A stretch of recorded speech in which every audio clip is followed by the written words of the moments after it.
You just have to observe a man talking to his boss and talking to his peon. Then I know what the man is. If he talks in two different ways, he is a man to be shunned. I always tell young girls looking for a husband just to go and watch him at his work and see how he behaves with his boss and his assistant. If the behavior is different, leave him. End your dating that day itself, because he is going to be a very bad person.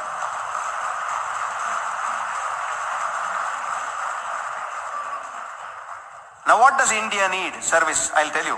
5 things. The UNIDO said 5 things India needs. 5 things. A, clean drinking water for every citizen. Clean drinking water. Even in the remotest village, I'll tell you how to give clean drinking water. You know water supply? Go to the village and tell them, collect the water in a clean vessel, open vessel, cover it with a thin cloth, put it in the hot sun for 2 hours. No germ survives there. The greatest germ killer is the ultraviolet rays from the sun.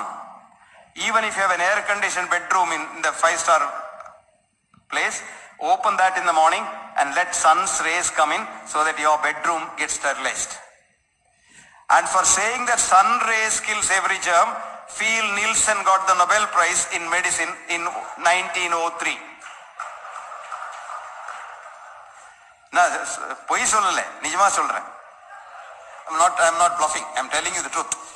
Now, clean drinking water. 2, 3 square meals a day uncontaminated with human and or animal excreta. It's very difficult. 3, economic empowerment of village women. Man earns, he drinks, comes home empty-handed. Woman can sleep empty stomach, but she can't see her own children sleeping empty stomach. Not knowing where your next meal comes from is the greatest risk factor for a heart attack and cancer. Did you know that?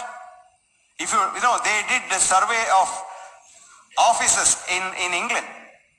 The managing director never got a heart attack as much as the peon got.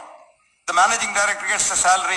You know, a study recently showed the minute you get a Nobel Prize, walk that Stockholm, you know, you just walk that stage, you live 2 years extra. But a man who doesn't know when his next meal coming from, he will die of a heart attack. So, please empower the women economically. 3rd, 4th, 1 toilet for every house.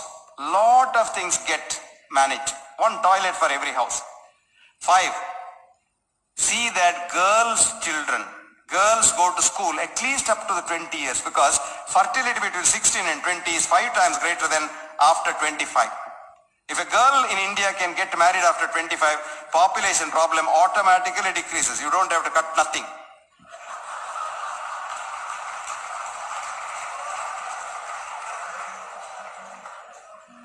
Another thing that you can do is to have a roof on top of those poor people, for which right now they only the starlit sky. This is India's need of health care. I saw beautiful pictures of midday meal. I love it. But that doesn't do the job. The child is made in the mother's womb in the first 3 months of pregnancy, which is called the first trimester. This is the time all organs are made, and if the mother doesn't have nutrition, organs are not made properly. So the child will, if ever it survives and comes out, 50% of them die in the uterus. That's called stillbirth. If they come out at all, they are very small children, and they have a very small heart, very thin arteries, very small pancreas, very small liver. That's all right, because they live at least up to 30 years and then become diabetics. You know, this poor fellow, if he survives 30 years, he goes to Dubai, cleans the road, comes back with some money. There he eats a lot of, you know, meat and things like that, which is very cheap. By the time he comes here and goes for a checkup in Justlock Hospital, he's a diabetic. That doesn't matter. But what worries me is, there's a part of the brain called the hippocampus major, which is necessary for memory, creativity, learning, studying, everything. And this is so small in these children whose mothers didn't have nutrition, that these children, even if you give them 150% reservation, cannot pass SSLC. Because they have no creativity at all. I want you to give midday meal for every pregnant woman in Bombay, poor woman in the slums, right from the day she loses her first menstrual period. Please do that. You will get a generation of brilliant children who, even living in the slums, will one day get a Nobel Prize.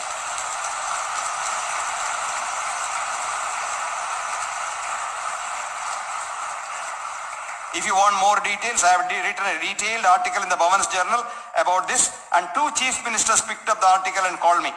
One, of course, in one area, I am the chairman of their health department in Bihar, Gujarat. They have implemented this. Every pregnant woman now gets a midday meal, which is more important than giving a midday meal to a child. 950 million people in this world do not have more than 1 meal a day. Did it bother you? You are worried about various other things. You are worried about giving sight to somebody who has got a cataract. But did you know why he gets the cataract in the first place? Cataract is seen at the age of 40 in poor people, whereas it is seen at the age of 80 for rich people like you. The difference is simply this. For cataract to come or to prevent cataract, you require zinc and other elements in the food. So if you have a variety of food, especially fruits and vegetables, etc., your cataract gets postponed. These poor people don't have that at all. They have some rice gruel or wheat gruel and some dried thing or some pickles. They have nothing. And then the virulent ultraviolet rays. So they get cataract at the age of 30. Then you go and say, I will remove the cataract. 1,000 cataracts Rotary Club has removed. Everybody claps. But I would be happy if you fed those fellows first and prevent a cataract. This is the most important thing. Vaccinations, good, they are good. But ask yourself one question. Other than smallpox, is there any disease in the world which vaccine has eradicated? The answer is no. For the simple reason that a vaccine does not eradicate a disease. It will give you an impression. But the vaccine requires good nutrition first place. The vaccine doesn't prevent disease. The vaccine requires good nutrition, and the nutrition is protein. Antibodies are proteins. So if you have good protein like your children, you vaccinate them, they are fine. But a poor man's child doesn't have protein at all, you vaccinate it. So the British formulary says, in a poor country with lot of malnourished children, the only way to prevent polio is to give Salk vaccine. It's a little costlier, doesn't matter. It comes to about 7.5 rupees per child. It's not a big thing, but every country has banned live oral vaccine except Africa and India, and this is the only place where it can be sold. It's banned. You can't give oral polio vaccine in countries like America and Europe. You can give Salk vaccine, which is an injection vaccine. But here the argument is, we don't have money for that. It requires a lot of money. That is not the argument, my dear friends. You want to do good, right? Do the right thing. Why have half-hearted measures? There are a lot of philanthropes in this world, and you see them on the television, you see them. But are they really philanthropes? You go deep into it and you find they have an agenda, a hidden agenda. This is what worries me. So I want a Rotarian to walk his talk. And many times what happens is we have superficial talks. I'm reminded of a joke. One day a fool like me was traveling in the plane. He was a very arrogant fool like me. And next to him was sitting an innocent girl, high school girl, reading a book very seriously. So this man wanted to strike a conversation with that girl. He said, young lady, I am told that if neighboring passengers talk to each other, planes go faster. Why not I start talking? She said, fine. She looked up from the book, seriously reading, and then she said, talk about what? Then he thought for a while, what can I talk about? Nuclear science, nuclear physics. So I said, what about nuclear energy? Young girl said, that's fine, that's a good subject. But before that, I'll ask you a question, she said. He said, go ahead, I'm here to answer. She said, a cow, a goat, and a horse, right? They all eat grass. Agreed? Yes. But a goat brings out hard pellets at the other end. The cow puts out a large sort of putty, and the horse brings out large shakes of dried grass. Why is that? She asked. This arrogant fool like me thought for a long time, scratched his head and said, come to think of it, I don't know the answer.